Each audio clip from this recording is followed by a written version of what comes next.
اعمال شهباز رجبزاده رئیس سابق گذرگاه گمرکی دوشنبه یک را که رئیس جمهور برای پولهای به خارج انتقال داده در 6 ماه صاحب خانه و ماشین های گران ارزش شدن انتقاد کرد نهاد ضد فساد نسنجیده است.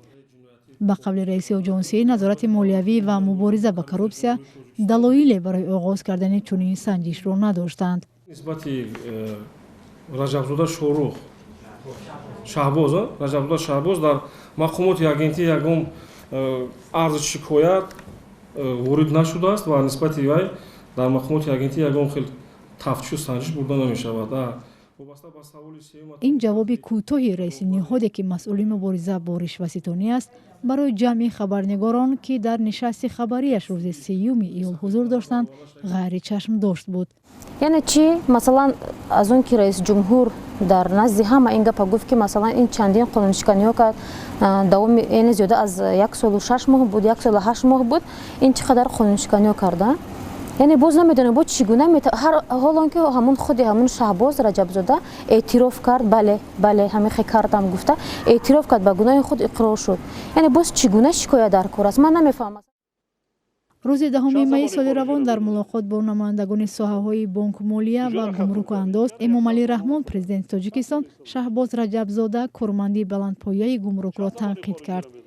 با وجود اتهامات زیاد رئیس جمهور از شهباز رجبزاده خواست عریضه نویسد و کار را ترک کند.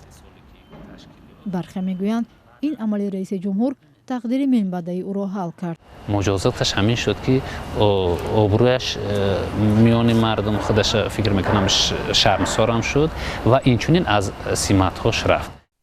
سازمان‌های بین‌المللی از رایج بودن رشوه‌خواری در بین مقامات رسمی تاجیکستان اظهار نگرانی کردند. گفتند فساد هنوز در قانون‌ها مطابق با سندهای بین‌المللی تفسیر نشده است و آژانسی مبارزه با فساد مستقل نیست.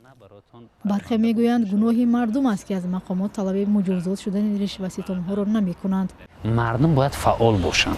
در نه تنها یک حالتی شهباز رجبوف حالت‌ها خیلی زیاد است و مردم خودشون طلب کنند از مقامات قدرتی که مثلا در این گونه حالت‌ها خوب کار کنند و اون نفرانی که دست به عمل‌های کروپسیونی میزنند چاره‌های خیلی جدی بیاندیشند. حالا ببینید در دیگر کشورها مردم طلب میکنند.